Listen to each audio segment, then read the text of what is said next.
पहले तो आप सब जो समय निकाल के आए हो इस परमात्मा का ज्ञान सुनन खातिर, तो आप सबका इस घर में स्वागत है। अब हम शुरू करते हैं इस ज्ञान का जो पहला पाठ है। पहला पाठ कच्चा होने की वजह से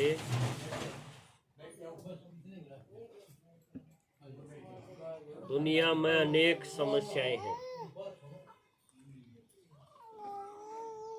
जो दुनिया में हम आज जी रहे ना, ये हर एक आदमी आज आप देखोगे दुख शांति टेंशन में जी रहे, दवाइयाँ खा खा के जी रहे। कभी आपने सोचा भाई ये सारी खत्म हो जाए और बढ़िया जिंदगी शुरू हो जाए, ऐसा कोई रास्ता कदे आपने लग गया हिसाब? कोई भी आप मत ऐसा जानता हो भाई इससे बढ़िया एक रास्ता है, उस तरह से जीने तो बात बने। क्योंकि भगवान ने हम यहाँ भेजे इस धरती पे तो इसलिए नहीं भेजे थे कि हम दुखी होके मारा मारी में जीवा, टेंशन में जीवा, गोली खा खा के जीवा, टंगे पावा। ये इस तरह से नहीं भेजा था। पर कहीं ना कहीं गड़बड़ हुई है, कोई गलती हुई है, कोई चूक हुई है हमारे से, जिस कारण से ये जो समस्याएं हैं ये कम नहीं हो रही बल्कि रोज रोज बढ़ती जा रही है। तो बाबा ने, परमात्मा ने खुद आकर के जो ज्ञान सुनाया तो हमें पता चला कि अगर ये चीज़ ठीक कर दें तो समस्या बहुत सारी खत्म हो जाएंगी। तो आप सब भी चाहोगे जिंदगी की समस्या न रहे? नहीं? बताओ। तो वो जड़ क्या है जिसको ठीक कर दें तो सारी चीजें ठीक अपने आप हो जाएंगी। जड़ वाली चीज बताई कि हर एक आदमी जो भी इस दुनिया में जी रहा है वो अपने को नहीं जानता। देखो ये मुंह देखे तो सब जानो हो अपना अपने आप। गीता में एक अक्षर लिखा भी है कि स्वयं को जानो। तो स्वयं ने हम सारे जाना है, किसी ने भी पूछेंगे तो अपने बारे में बताएगा? नहीं बताओगा। मैं फलाना हूँ, इस परिवार का हूँ, यो नाम है, यो धंधा करूं। तो कौन सी ऐसी बात थी जिसके लिए ये बोला कि स्वयं को जानो, खुद को जानो? तो स्वयं को जानने का मतलब क्या है? ये इतना जानने से बात नहीं बनेगी जो हम अब तक जान रहे अपने आप को। तो जरूर कोई और बात है जो हमें किसी को भी पता नहीं, और इस कारण से हमारी जो समस्या और दुख बढ़ते जा रहे। तो वो बात कौन सी है कि मैं शरीर नहीं हूं, शरीर के भीतर मैं एक शक्ति न्यारी हूं जिसको कहेंगे आत्मा। अब इसके लिए भी शास्त्रों में विद्वानों ने बताया। किसी ने बताया जड़ और चेतन दो चीजें हैं। जड़ कौन सी चीज है? जिसमें विचार पैदा नहीं होते, वो जड़ है। चेतन जिसमें विचार चलेंगे, संकल्प चलेंगे और उस अनुसार वो काम करेगा, तो आत्मा है चेतन। और जिसके अंदर बैठी है वो शरीर है जड़। दूसरे ने बताया रथ और रथी। रथ का मतलब ये शरीर हमारा रथ है, और इसके अंदर जो बैठी है, जो इन खिड़कियों से देख रही है, इन खिड़कियों से सुन रही है, इस मुख से बोल रही है, वो इससे न्यारी, वो रथी। तो रथ और रथी किसी ने इस रूप में समझाया। फिर आप देखोगे जब इस रथ में से रथी चला जाता है, यानी आत्मा निकल जाती है, तो हम इसको क्या बोलते हैं? अर्थी, यानी इसका रथी चला गया। एक शास्त्र में इसको गीता में जैसे बताया, पुरुष और प्रकृति। पुरुष कौन? मैं आत्मा पुरुष, और प्रकृति ये माध्यम, ये रथ, ये शरीर, ये मशीन, इसको आप कुछ भी नाम दो, ये विनाशी है, इसकी म्याद है। लेकिन मैं जो इस शरीर से आज बोल रहा हूँ वो मेरी कोई म्याद नहीं, मैं अविनाशी हूँ। मैं हमेशा आज इस शरीर में हूँ, कल इसको छोड़ूंगा और फिर एक नया लूँगा, फिर उसको भी छोड़ूंगा और लूँगा। मेरा ऐसे चलता रहेगा, मैं ख़त्म नहीं होऊंगा। ख़त्म क्या होगा? मेरी मशीन, और उसके बदले में मुझे एक और नई मशीन मिल जाएगी। कहाँ से मिलेगी? माँ के पेट से मिलेगी। तो ये जो वंडरफुल इंस्ट्रूमेंट है जिसको हम शरीर कहेंगे, ये भी बड़ा गजब का है। ऐसी मशीन भी आज तक कोई आदमी बना नहीं पाया। लेकिन इसके भीतर जो मैं बैठ के बोल रहा हूँ आत्मा, जो दिखने में बहुत छोटी बिंदी है, वो और भी वंडरफुल है। क्योंकि वो इतनी छोटी होने के बाद भी उसमें सारी रील भरी हुई है, मेरे अनेक जन्मों की रील। देखो, और वो इस रथ में कहाँ बैठी है? इस शरीर में कहीं तो बैठी है ना आत्मा।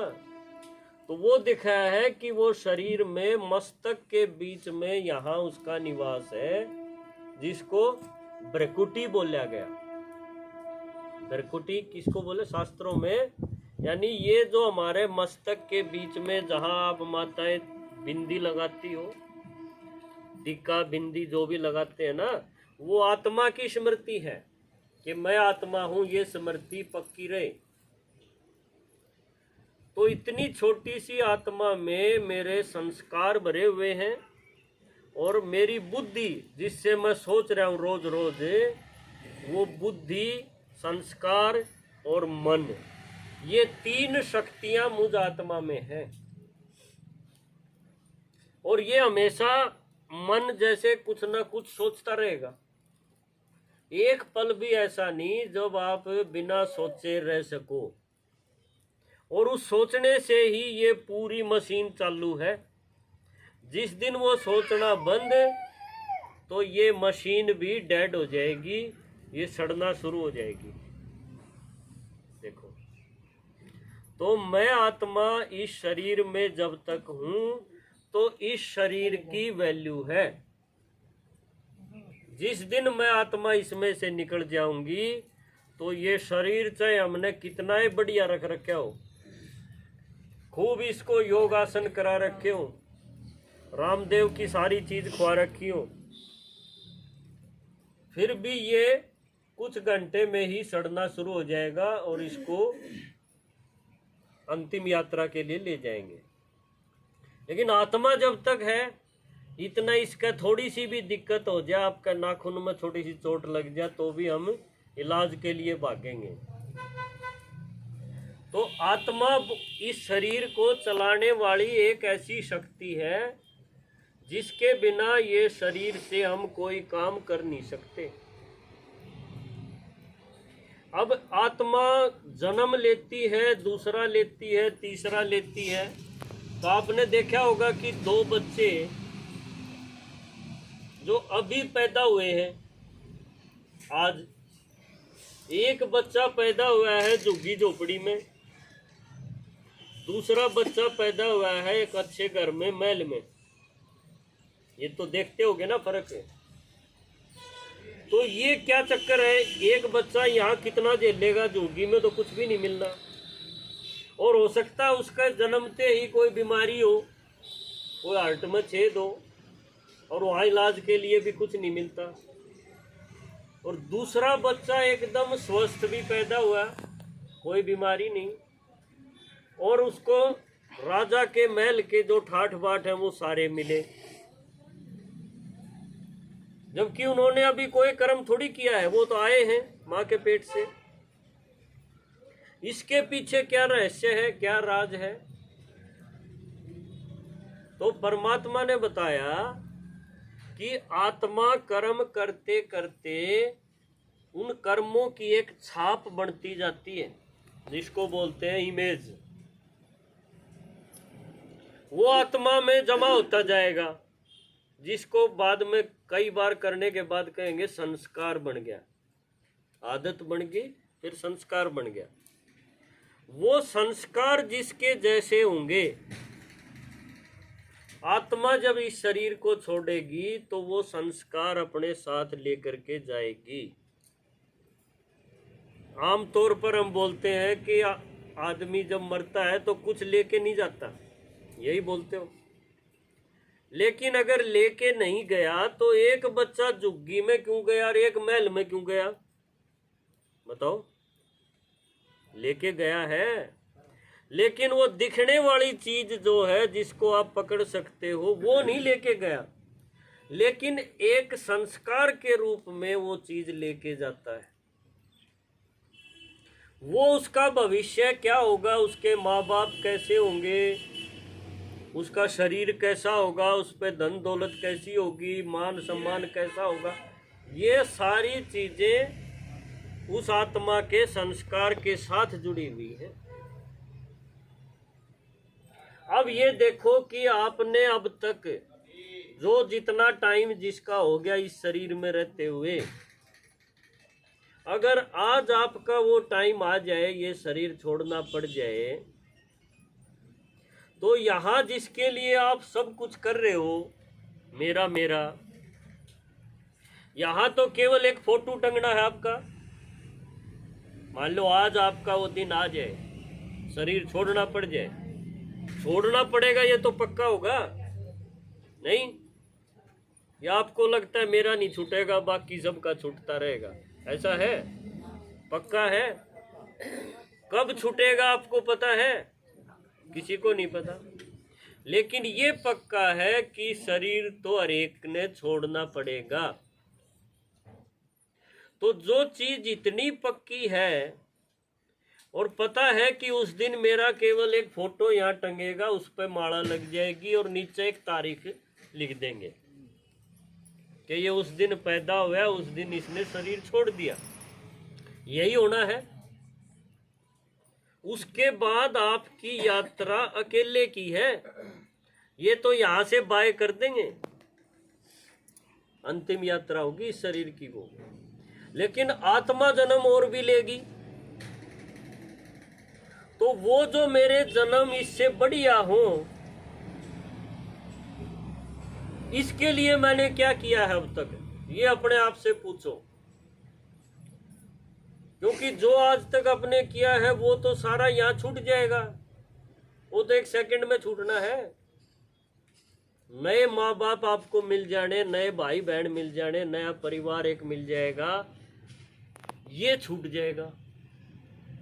तो जब इतना पक्का है कि ये काम तो जरूर होगा, तो मैंने अपना जोड़ा ये संभाला है आज तक कि जो साथ जाने वाली चीज है वो मेरे पास कितनी जमा हुई है। ये नहीं किया तो हम बहुत अंधेरे में जी रहे हैं। और जिसने ये कर लिया कि भाई कुछ भी हो जाए, इस परिवार में रहूंगा, दुनिया के काम करूंगा, लेकिन अपने संस्कारों को पवित्र बनाए रखूंगा, और हर कर्म में उसने ये ध्यान दिया, वो समझो ज्ञानी है, वो समझदार है, वो इस दुनिया के नाटक को खेलना सीख गया है। जो ये नहीं कर रहा है और रोज गोडे तुड़ा रहा है, 80 साल हो गए, बस खाया सो गया, खाया सो गया, वो बहुत अंधेरे में है, बहुत धोखे में है। क्योंकि ये टाइम कभी भी आ सकता है, और उस टाइम आप भगवान को ये नहीं कह सकते कि मन अच्छा घर में भेज, क्योंकि वहां भगवान के पास मान लो एक बच्चा मेरिट वाला खड़ा है और एकदम रद्दी खड़ा है दूसरी ओर, तो वो पूछेगा बच्चे कौन से घर में जाना है, तो कहेगा इसमें भेज दे, बहुत बढ़िया है, इसके परिवार भी ठीक है, कोई से दणका नहीं। लेकिन वो बोलेगा ये कैसे होगा, ये मेरिट वाला एक खड़ा, इसने तो पूरी जिंदगी इसको बचा के रखा अपने संस्कारों को, और तूने हर कदम पे इनको बिगाड़ा। कभी जाति में फंस गया, कभी धर्म में फंस गया, कभी परिवार में फंस गया, और तूने तो इनको बिगाड़ा है। दुनिया का, समाज का सत्यानाश करके आया है तू, दीवारें खड़ी करके। तो तुझे कैसे भेजूं इनके बीच में? तेरे लिए ये झुकी है, और इसमें ये बीमारी तेरे अंदर आएगी, तू घूमता रही है डॉक्टर के पास, या ठीक नहीं होनी। तो आप देखो, कर्मों की गति, कर्मों का खाता बहुत गहरा है। इसको साधारण में नहीं लेना कि माटी में माटी मिल गई, हवा में हवा मिल गई और कहानी खत्म हुई, आत्मा किसने देखी। ये मोटा दिमाग मत चलाना, बल्कि अपने को ये पाठ समझा लो कि मैं आत्मा हूं, और ये टिक्के से मुझे कभी उतरना नहीं, इस पे टिके रहना है। क्योंकि दुनिया के इस नाटक में अनेक प्रकार की समस्याएं आएंगी जो आपको बोलेंगी। कभी बोलेंगे आपकी जाति का है, इसका तो कुछ करे, कभी कुछ और आपको लालसा मिलेगा, और हम अपने इस टिक्के से नीचे उतर के कर्म कर देंगे, और वो कर्म हमारा पाप कर्म बनेगा। उसकी सजा आप याद रखना, वो जो खाता है आपको इतनी कड़ी सजा दे सकता है कि आपके जन्म जो है एक के बाद एक बिगड़ते जाए। ये अज्ञानता का जो मुकुट हमने पहन रखा है ना, इसको बहुत जरूरी है अपने को चेक करो हमेशा। हमेशा अपने उस टाइम को चेक करो कि आज मुझे ये छोड़ना पड़ गया तो मेरा भविष्य क्या है, क्योंकि ये तो सब छूट जाएगा यहाँ। इसको तो आपके जाने के बाद बांट लेंगे, जो दुनियादारी का हिसाब किताब होगा। ये बहुत गहरी बात। देखो, हम टीका लगाते आए, टीका, तिलक, बिंदी, इसको शुभ मानते आए। आपने देखा होगा सुबह उठते ही कई आदमी टीका लगा लेंगे, खासकर ब्राह्मण जो है तिलक लगाए बिना नहीं बाहर निकलेगा। लेकिन वो उस पर टिक नहीं रहा, मैं आत्मा हूं, इस पाठ को पक्का नहीं करके चल रहा। वो तो बह जाता है, गिर जाता है, उसके कर्म नीचे खींच लेते हैं उसको। इसलिए आज देखो दुनिया में बीमारियां, संबंध आपस में बिगड़ते जा रहे हैं, मुकदमे बढ़ते जा रहे हैं, और गोली खा खा के टेंशन में जी रहे हैं लोग। और एक ठीक करो दूसरी आ जाती है। घर परिवार छोड़ के आ गए, अकेले रहने लग गए, तो दोनों धनी वीर की नहीं बन रही, वो भी टंगे पांव हैं। ये सारी समस्या आखिर हल तो होनी चाहिए ना। हल है ये। तो जैसे आत्मा इस शरीर को चला रही है ना, जैसे ये भाई गाड़ी चला के लाया, तो गाड़ी अलग है और ड्राइवर अलग है। इसी तरह मैं जब बोलता हूं मेरा शरीर, तो मैं इस शरीर से अलग हूं। कभी आपने कोई सुना जैसे ये बोलता हूं मैं गाड़ी हूं, मैं घर हूं? क्या बोलेंगे? मेरा घर है, मेरी गाड़ी है, और मेरा शरीर बोलते हो तो इसका मतलब मैं शरीर नहीं, इस शरीर से अलग मैं शक्ति हूं। और वो शक्ति हवा, पानी, माटी इनकी नहीं बनी, वो इस दुनिया के 5 तत्वों की बनी हुई नहीं है। 5 तत्वों का शरीर तो उसने ले रखा है, लेकिन वो इनसे न्यारी है, उसकी खुराक भी न्यारी है। जैसे शरीर की खुराक न्यारी है ना, शरीर जिन चीजों से बना है वो अगर आप उसको ठीक नहीं दोगे तो ये शरीर खराब हो जाएगा और टूट जाएगा। मान लो हवा बंद कर दिया आपने उसकी, तो मर जाएगा। पानी की कमी हो जाए या गर्मी बढ़ जाए, एक संतुलन में न हो, तो देखो खत्म हो जाएगा। लेकिन आत्मा को क्या चाहिए? आत्मा को हवा, पानी, माटी ये नहीं चाहिए। क्योंकि वो इनकी बनी नहीं। उसको चाहिए शांति, उसको चाहिए प्रेम, उसको चाहिए शक्ति, आनंद। ये आत्मा को चाहिए, शरीर को ये नहीं चाहिए। शरीर की सारी चीजें आप बाजार से परचूनी वाले से ले आओगे, लेकिन आप बोलो भाई इस माता को शांति भी दे दे थोड़ी सी, कई दिन तक दुखी है, उसके पास मिलेगी? नहीं मिलेगी। ये माता ने किसी ना आप खूब श्रृंगार के बढ़िया कपड़े पर आके बैठा दो, सारे ठाठ कर दो, एसी लगा दो, लेकिन उसने आप प्रेम मत दो, उसको आदर मत दो, वह बोल रहे जब भी उसने और डाल बोलो, है ना, जो पापा जी क्या करें कि तू चुप रहे तन्ने नाश करया है, या एक बार कह दो उसने, तो उसकी वो सारी सुख सुविधा जीरो, कोई काम की नहीं। तो देखो आत्मा को जो चीजें चाहिए ना, जो उसको खुराक चाहिए, वो कहाँ से मिले अब? क्योंकि दुकान पर तो मिल नहीं रही। कहाँ से मिले नारायण जी? कहाँ से मिलेगी आत्मा की खुराक? खुद को जानने से मिलेगी। जिस दिन वो ये तिलक लगा के पूरा दिन रहेगी, इस टिके पर टिकी रहेगी ना आत्मिक स्मृति में, उस दिन आप देखना आत्मा की खुराक उसको रात तक खूब मिलेगी। उसको किसी और से लेने की जरूरत नहीं पड़ेगी।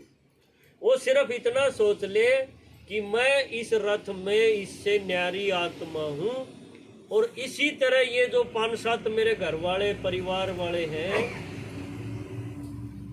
ये भी मेरी तरह आत्मा है, और इस दुनिया के नाटक में हम सारे खेल रहे हैं, और थोड़े टाइम खातिर इकट्ठे हो रहे हैं, फिर कोई किधर चला जाएगा, कोई किधर चला जाएगा, और ये इंडिपेंडेंट है, सबका पार्ट अलग अलग है। ये आपने जिस दिन पूरा दिन एक दिन पक्का करके देख लो, उसी दिन आपको लगेगा कि जिन चीजों के लिए हम घूम रहे थे, शांति, प्रेम, आनंद, वो तो मेरे अंदर अपने आप पैदा हो गया, सिर्फ एक इस स्मृति से कि मैं इस शरीर से न्यारी आत्मा हूं। तो ये पाठ बहुत गजब का है। जिसने इसको जितना जल्दी पक्का कर लिया, वो समझो दुनिया के बंधन काटने में जुट गया, और आगे का खाता उसका बहुत बढ़िया बनता चला जाएगा। यहाँ का कर्जा उतर जाएगा, और भविष्य में जब वो आत्मा जन्म लेगी किसी और जगह, तो उसके पास सारे ठाठ बाट, सारी मौज होगी। ये अगर कोई आदमी ठीक से समझ गया तो वो है ज्ञानी, वो है समझदार, वो इस रथ को चलाने वाला, इसका रथी, बहुत बढ़िया रथी उसका तैयार हो गया। अच्छा, ओम शांति।